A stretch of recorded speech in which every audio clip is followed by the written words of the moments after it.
एका गावात एक म्हातारी राहत होती. तिच्याकडे ना पैसा होता ना मोठं घर, पण तिच्या मनात बुद्धांबद्दल खूप श्रद्धा होती. एक दिवस गावात बातमी पसरली, आज रात्री बुद्ध गावात येणार आहेत. संपूर्ण गाव आनंदी झालं. श्रीमंत लोकांनी मोठमोठे दिवे विकत घेतले.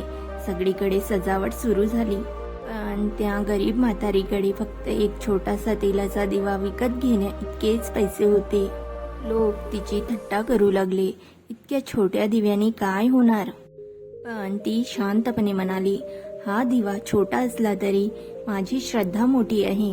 रात्र झाली. संपूर्ण गाव दिव्यांनी उजळलं. थोड्या वेळाने जोराचा वारा आला. एक एक करून श्रीमंताचे मोठे दिवे विझू लागले.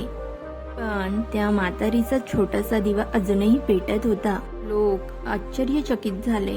तेव्हा बुद्ध म्हणाले, जिथे मन शुद्ध आणि श्रद्धा खरी असते, तिथला छोटासा प्रकाशही कधी विझत नाही. त्या दिवशी सगळ्यांना समजलं, मोठेपणा पैशात नसतो, तो मनात असतो. बुद्ध पुढे निघून गेले, पण त्या म्हातारीच्या छोट्या दिव्याने सर्वांच्या मनात प्रकाश कायमचा पेटवला. शिकवण, खरी श्रद्धा आणि चांगलं मन हेच माणसाचं सर्वात मोठं धन आहे.